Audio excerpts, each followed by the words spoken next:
Okay, let's study the Word of God. Let's all stand up as we read the Word. Let us all together read. And the believers were filled with joy and with the Holy Spirit. Philippians 4. Rejoice in the Lord always. I will say it again, rejoice. Let your gentleness be evident to all. The Lord is near. Do not be anxious about anything, but in every situation, by prayer and petition, with thanksgiving, present your requests to God. And the peace of God, which transcends all understanding, will guard your hearts and your minds in Christ Jesus. Finally, brothers and sisters, whatever is true, whatever is noble, whatever is right, whatever is pure, whatever is lovely, whatever is admirable, if anything is excellent or praiseworthy, think about such things. Verse 9, whatever you have learned or received or heard from me or seen in me, put it into practice, and the peace of God will be with you. Let us pray. Holy Spirit, thank you for your word. Thank you, Lord, nga naami madawat, maangkon, masabtan today. And mahimo ning foundation na mo, Lord, sa among kinabuhi. And we will be winners in this life, oh God. Lord, we pray that you will use me today as an instrument of your word. In Jesus' name, amen and amen. Amen. Now, in Acts chapter 13, verse 52, nakita nato no na ang mga believers ani nga time is filled with joy.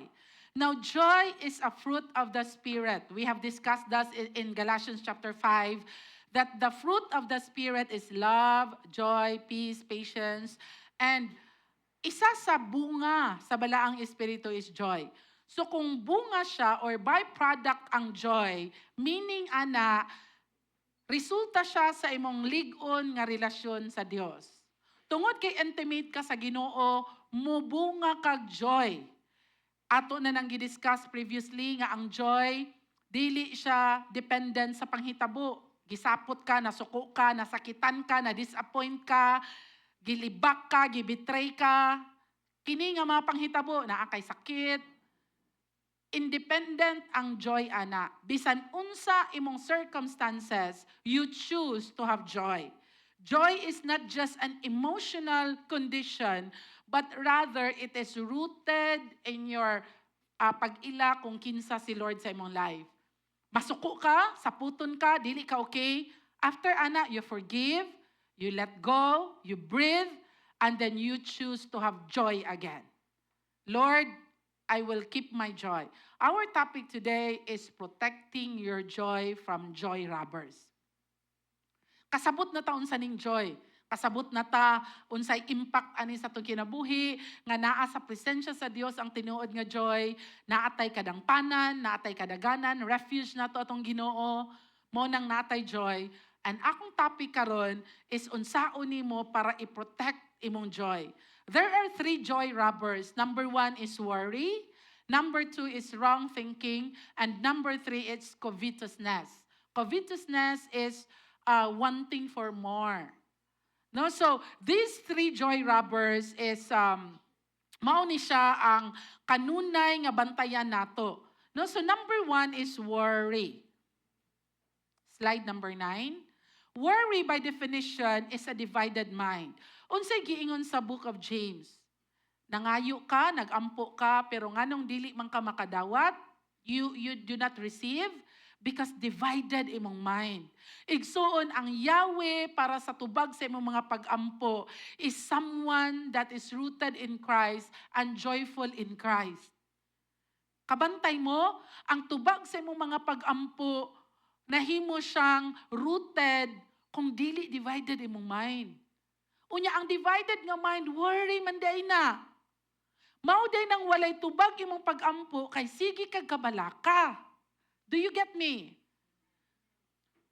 Worry is a divided mind, and worry is overly concerned or excessive nga concern about something.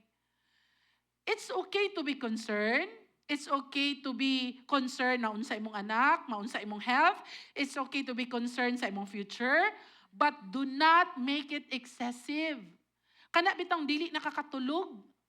That is excessive. And it will rob you with joy. Ngano di ay, ingon ang Bible in the book of Matthew chapter 6, kung mag-worry ba ka, madugangan mag-isa ka adlaw imong kinabuhi? Of course not.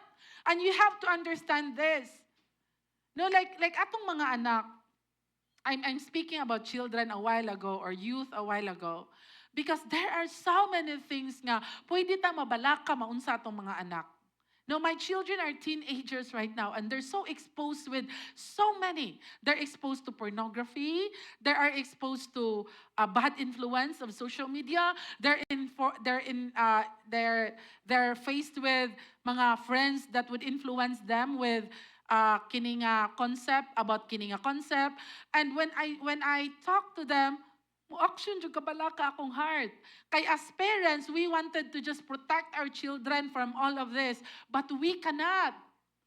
Muskwela na sila. Naa na sila cellphone karon, naa na sila computer karon. They have access to the world. Unya kung sige kay kabalaka di kakatulog yun. Amen? And you know kanang for example lang kanang pinaka basic no kanang kumutabok akong anak dili ba ka tumabanggaan. Like real talk, I worry about these things the day I started na dili na ako sila ihatod. The day at the age of 8 or 9, kanang di na nimo ihatod og school, mutabok sila highway, mutabok sila ingani. Akong mind is like, Lord, tabangi, magpadala na akong mga anghel. Tanan na. Pero pag atubang na ko sa akong mga anak, firm kay ko, di mo ihatod, di mo kwaon. Pero after Ginoo, maunsa ka to, gamay para ba to? It's like, basig di tumakitan sa bus. So, imong mind mag-worry, that's just real sa tanang parents. That's why when we protect our children, we wanted to give everything to them. I mean, there's nothing wrong with that. Lain tag-parenting style. But wala lang yung choice. My husband is an OFW. I am a pastor. I travel. I go to conferences. I go to other places because I'm a pastor. Pag dili na ako isabak akong mga anak ani, igsuon they will be paralyzed. And I will daghan kay kog mapurisyo nga tawo. Pwede nimo ihatod akong anak. Like when wala ko diri sa Philippines, di bitaw sa Iligan. Wala pa ko niabot anang wala sa Philippines, no? Pero basig mo abot na puhon. You know, it's amazing how when I am connected with international school today, it's like, Pastor, can you visit Indonesia and be our speaker? Can you visit Japan and mao ba? Can you be a speaker in Cambodia, in Africa? Mao ba? Iampo sa nako na, ha? So, when you're exposed to this, mura bitag, Ginoo, mabiyaan na bigyod ka nako ning aside ang simbahan, mabiyaan na ba nako? Mabiyaan man ako kong mga anak. I mean, this is just reality. So as mama, kinanglan na hunaon ako na siya daan. 8 pa lang ilang edad, kabalo na sila mong tabok og highway. Pero ang imong worry, ana, magpadala nagyug ko nag mga anghel, mag-teacher, naabot ba akong anak? Ang teacher, good, mao ba ma'am? Wa ni magyatod? Aya karon lately no ang tambo di na nila pagawson ang grade 1 to 4 nga walay kuha kanang dili i-fetch ba. Maybe because of daghang mga panghitabo karon and gi-protect pud ang mga bata. Dili man na kuhaon ako mga anak. Pag grade 2 ana uli na mag-hike. Magsakay og jeep. Ana akong anak, mama, ana si David, mama, di ko pagawson sa guard. Ihatag imong cellphone sa guard. Anak po dahil ng guard, ma'am, ni-follow rin may og sugo sa principal. Sir, grade 2 pa lang akong anak, kabalo na mo uli. Mao ba, ma'am? Pagawsa lang, sir. Kaya di yun ako makuha. Okay, ma'am. Siya, ignon, bitaw, tika, kuya guard. Grade 2 pa lang ko, muuli rin yung kakura.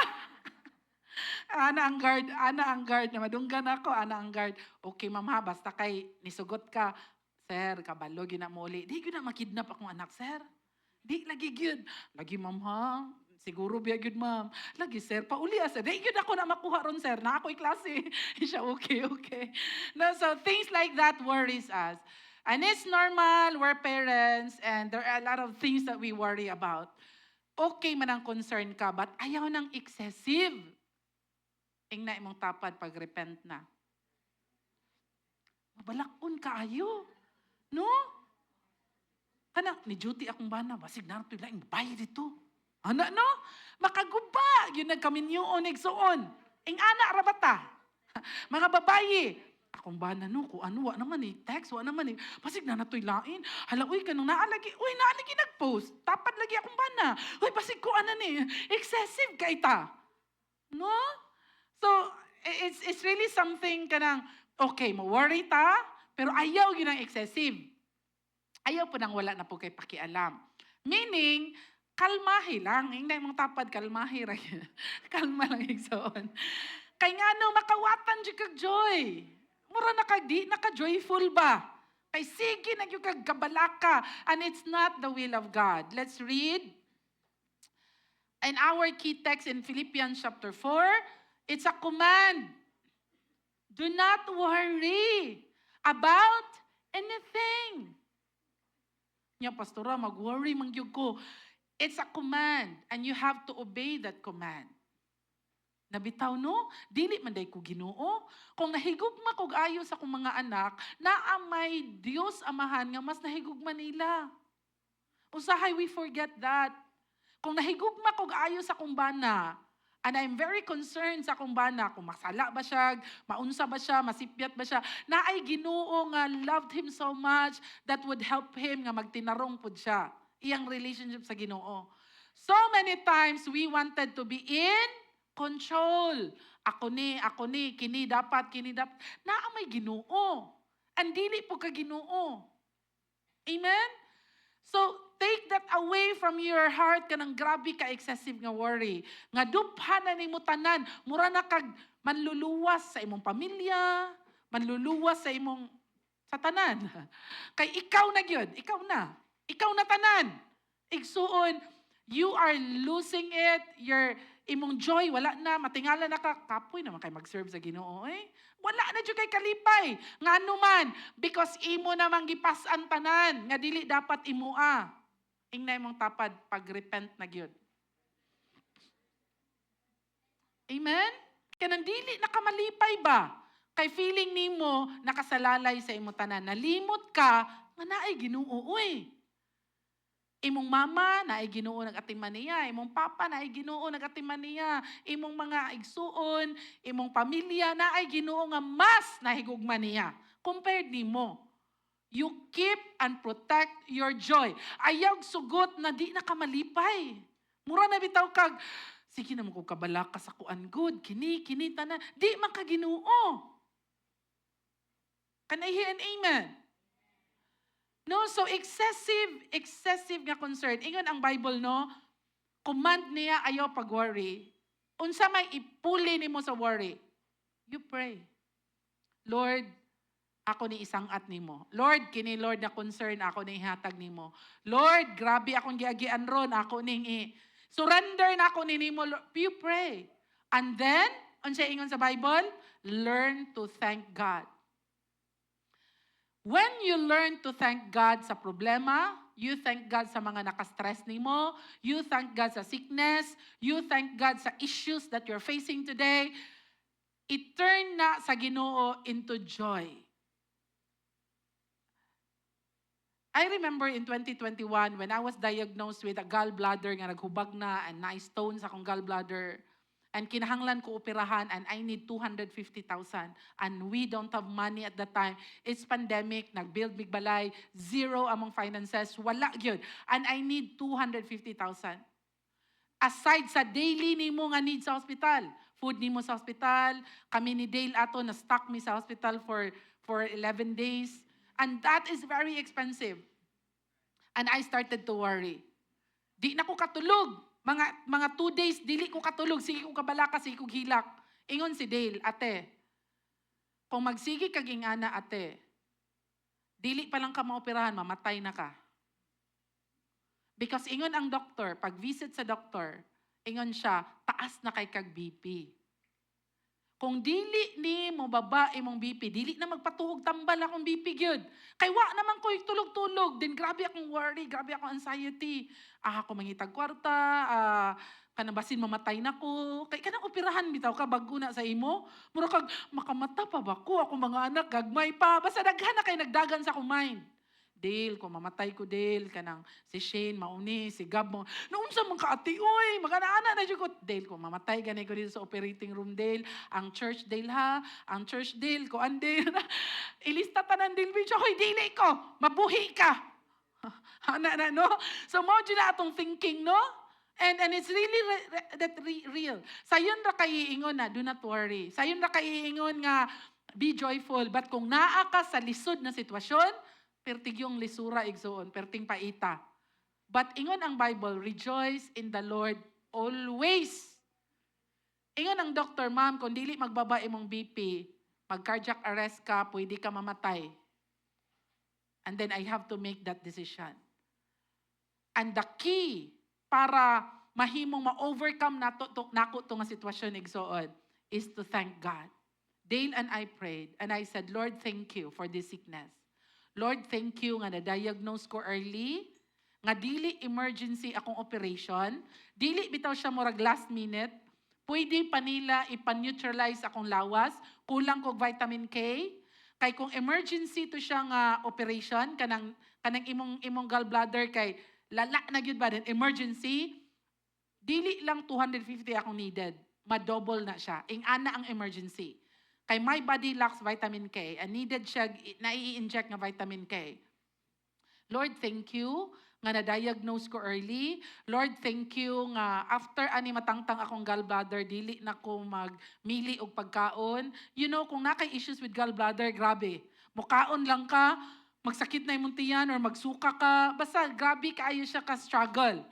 Pero pag wala na kay gallbladder, ingon si Dr. Permites, mabuhi ra gyud ang tawag way gallbladder. And of course, magbalansi ka sa imong pagkaon. And Lord, thank you. When you learn to thank God, your heart, your joy will be complete in spite sa kalisod. Amen? Ang pagpasalamat sa Ginoo igsoon yawi gyud na. That's why kung dili ka okay, come to church. Ingon si David in the book of Psalms, I command my soul to praise the Lord. Igsoon, dili imong soul mo praise ni Lord nga immediately. Tungod kay, daghan kay tagya-tubang karon. You command your soul. That's why, dili ko okay. Dili ko matug church. That's really wrong. Dili ko okay. I will go to church. Magsayo pa ko. Dili ko okay. Muna no nga, command your soul to praise the Lord.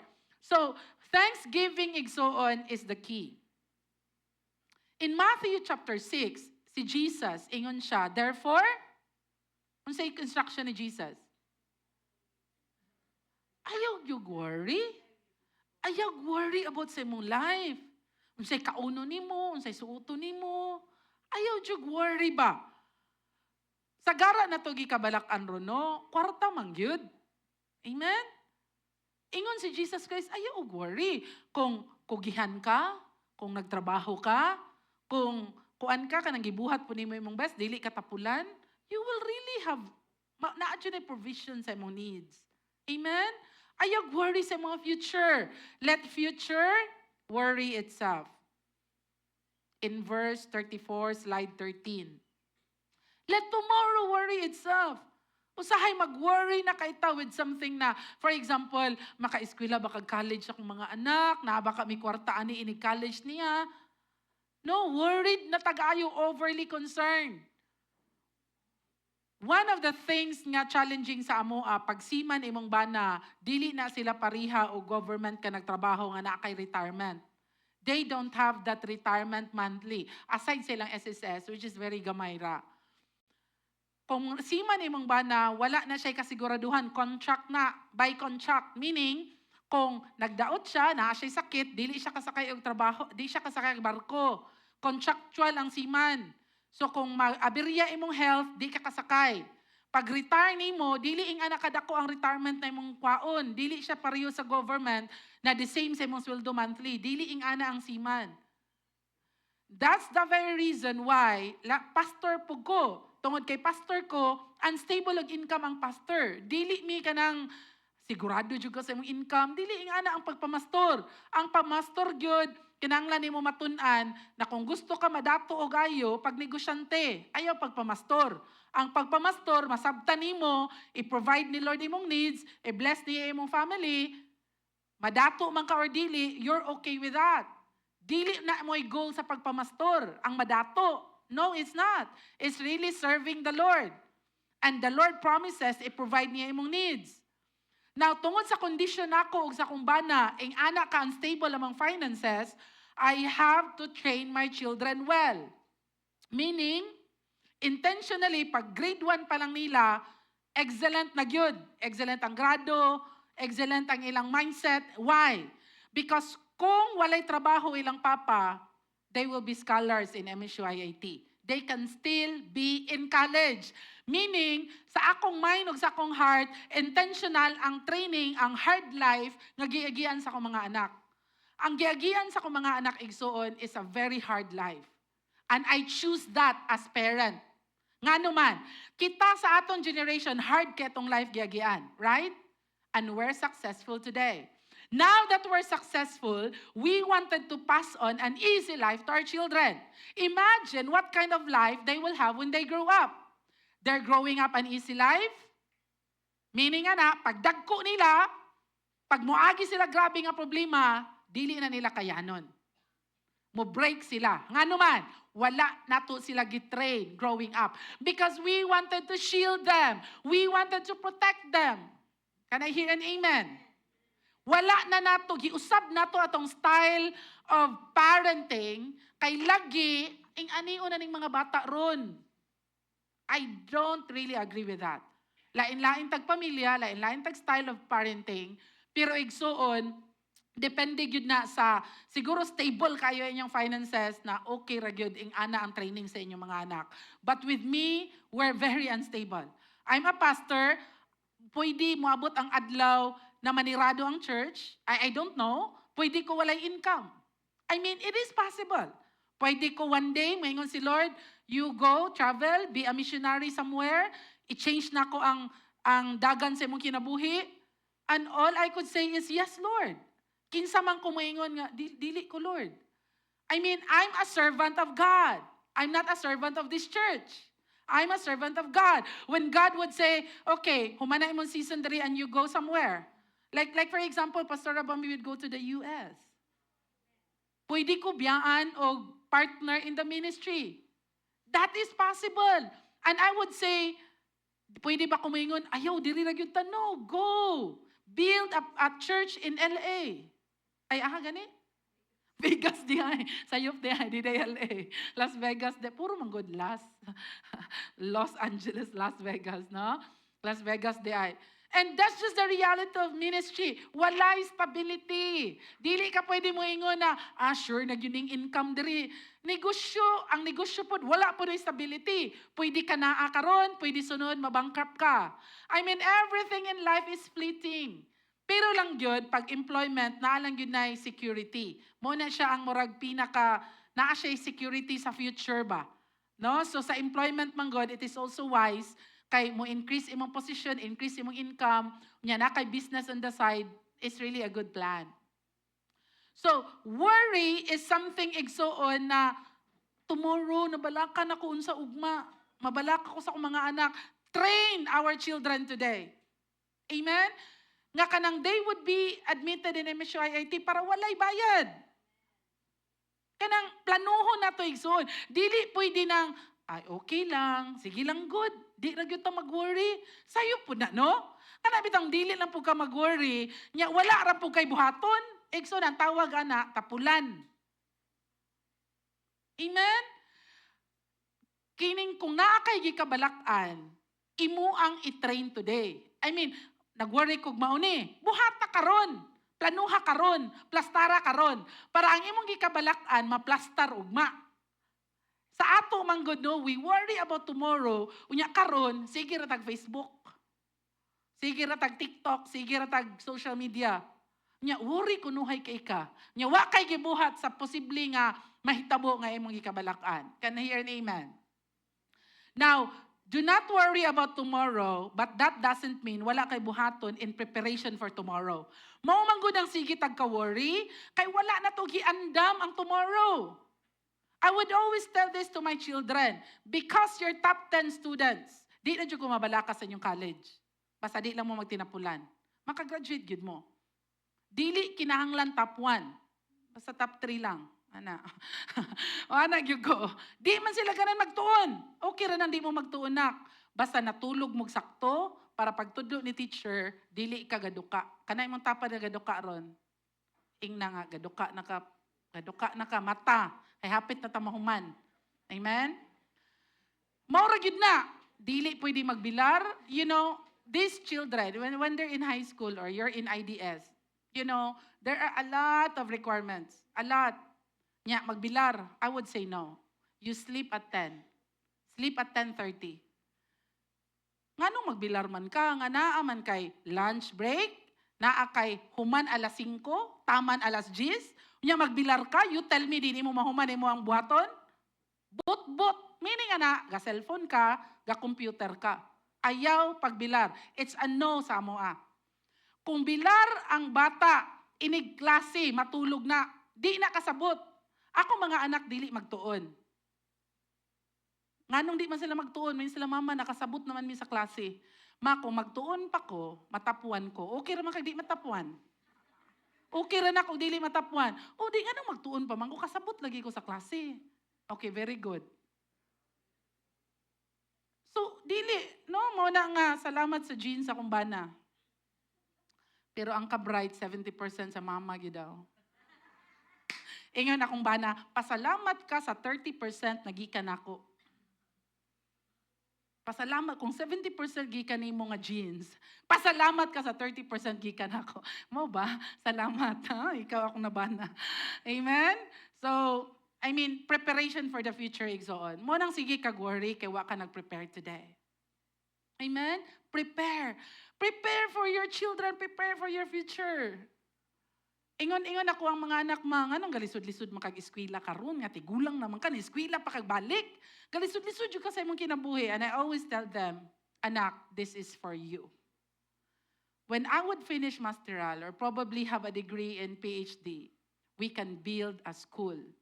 I cannot pass on the church to you because the church is not ours. Dili ni ato. Ang simbahan, dili ni ato. Meaning, ana, kung dili mo mamastor, lahi ang erase up ni Lord na magpastor ani pohon. And dili income generating ang simbahan. Wala ta na mastor para tanay income. No, it's not. Amen? Namastor ta because we're called to do this and praying that the Lord will bless our family. I need to build a school. And this is for you. Because it is something na pwede na ko mapasa sa inyo I tell Gabriel, kapuyan man kayo ka og mauna, probably you run the school and be a business person. Hey, mao ba ma? Because we're parents, our children doesn't think of the future. No, they don't think that. Parent ang mo think para nila. And it's really important na I don't want you to be ordinary when you grow up. I want you to be extraordinary. Kung wala ko'y buhaton as parent today, ordinaryo ra mo empleyado pohon. Can I hear an amen? Parent ang maghuna-hunaan na. If you wanted your children to be academically maayo, you're training someone nga mahimong empleyado. This is real talk. If you want to train your children to be business person, mao na Yahweh para mahimo silang extraordinary. Train them not only in academics, but train them to be skillful. Diskarte, street smart, mabuhi sa dalan. Mabuhi og walay kwarta. Mabuhi og init ulan. Can I hear an amen? Because maunay mo asenso igsoon. If we are worrying for the future, train them today. If you're worried sa imong health in the future, be healthy today. Mag-worry ko ba, magdaot ko ba, magkuan ko, train today. One of the things na nag-challenge na ako to study, again, and it's so hard, for me, it's so hard to read 10 books. Kay kuan ko na ako'y pagka-ADHD. Kanang maglingkod rako, mura ko malisang kanang maglingkod rako, wa kay buhaton. Nya kung magbasa ka, maglingkod ra mangyug ka. So it's really hard for me. But I realize for me to combat Alzheimer's, I have this tendency of forgetting. And I worried about having Alzheimer's one day. To combat that is to read and study today. Amen? Kung nag-worry akong heart, basig magdaot ko puhon, basig makalimot ko puhon, basig Alzheimer's ko puhon, tungod nag-worry ko, ana, balik-balik na siya. And ang Yahweh, ana, is to train your mind to think, to study. Mura bitog imong brains, imo siyang haiton. Para dili ka makalimot. One day you read and converse. And ang akong gikabalakan, mahimo siyang mawala. Do you get me? Unsay gikabalakan imong ayo today. Do something about it right now. Plan. Execute your plan. Hinay-hinay. Ayaw nang, sige kung kabalaka, pastora, niya, wara kay buhaton. Ikaduha, wrong thinking. Wrong thinking is a joy robber. Ingon atong key verse in verse 8. Unsay dapat nimo hunahunaon? Whatever is true. Pero nga naman, ang sige na ito i-entertain sa atong mind, puro man lies. I am not loved, dili ko angayan, kanang anong mangayo man ko sa Ginoo, oy nga, makasasala man ko. That's not truth. That's a lie. Because you were forgiven the first time you asked for forgiveness. Grabe imong self-condemnation, grabe imong pagtanaw sa imong kaugalingon na marag, di ka angayan. And the truth is, ingon ang Bible, akong tawgon ang mga dili angayan. Akong tawgon ang mga dili angayan. Unya ako ni silang i-equip para mahimong worthy sa call sa ilang lives. That's the truth. Pero unsa may sige na sa atong mind, puro lies. Ingon ang Bible, nganong makawatan tag joy, no? Tungod kay ang puro naa sa atong utok, mga bitok. Kining mga babayi, no? Ang mga utok, ani, sige nig mabitukan. Ang mga bana mo, agree yun, ana. Unsa na mo na imong utok? Uy, mura na po rin nasudlan og bakukang. Kanang kalit nag-twist ang utok ba? Mausap na po. Ana ng mga bayi. Mo na nga, it's important nga i-train mo imong mind. Wrong naman day ni akong direction. Oy, whatever is noble, whatever is right, pure, lovely, admirable, anything that is excellent or praiseworthy, think about these things. It's a choice. Kung sige kag hunahuna og sayop igsuon, mo nang mawad-an kag joy. Sayop, ingnay mong tapad, imong utok, kanunay sayop, ang gihuna-huna. Di na mao. Amen?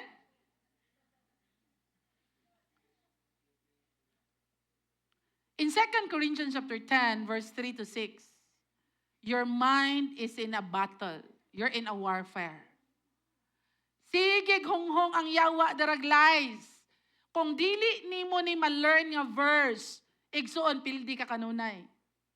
Mag-depression ka, mag-anxiety ka, dili ka malipayon, sige likramo imong heart, dili ka okay kanunay, because wala nimo nasabtan, ingon ang Bible, you're in a warfare sa imong mind. Unsaon man pagdaog ani nga warfare? Verse 5. Bring every thought into captivity. Tanan nga maabot sa imong mind igsuon, prisuha. Unsay buhaton nimo sa piniriso? Imong i-interrogate. Ingno nimo ang prisuhan. Unsay imong gibuhat? Tinuod to dili. Ngano man eh? Unsa dayto? Captive. Imong prisuhon imong thought. Unya imong ipa-obey ni Christ. Ikaw ba kaning imong gihuna-huna sayop? Di na mao. Mao ni sakto, ingon ang Bible, mao ni. Kay kung imong i-allow imong mind na bisan unsa iyang hunahunaon, igsuon, mawad-an jud kag joy. And that's why imong thought life, your mind is a battlefield. Kung unsa ka ka-successful today, tungod na siya kay imo nang gigera sa imong mind tanan daan. Nidaog ka sa imong mind daan. Pag mudaog na gani sa imong mind daan, ma-execute nimo na, mudaog yun ka. Even if people will tell you, di nimo na kaya, Kuan ra ka, mayra ka sa sugod, di mo na kaya humanon. Imo nang i-battle sa imong mind daan. And then, pag mudaog na sa imong mind, ma-execute nimo na sa imong kinabuhi. Lastly, last nga joy rubber is covetousness. Covetousness is wanting more. Mo ni siya opposite sa contentment. Kung sige kag gihangak, sige kag in competition with others, may pa sila, na sila ing ana, may pa sila ing ani, igsuon mawad-an kag joy. Tungod kay puro akong mga anak akong gi-example karon, which dili girabagi na sila ganahan nga sila i-example. Okay lang kay mga bata pa man sila. Ini na siguro college nila, di na nako sila i-example. Bitaw. Tungod kay akong mga anak akong gi-example, one of the things ako yung gitudlo nila is dili masuya kung unsay naa sa uban. My children doesn't have cell phone growing up. They don't have that. They don't have high-end computers growing up. They don't have, wala sila kagunit og iPhone. Kita sila anak, but they don't have that. We don't have that. And permintin ako itudlo sa ila, na ayaw kasuya unsay naa sa uban.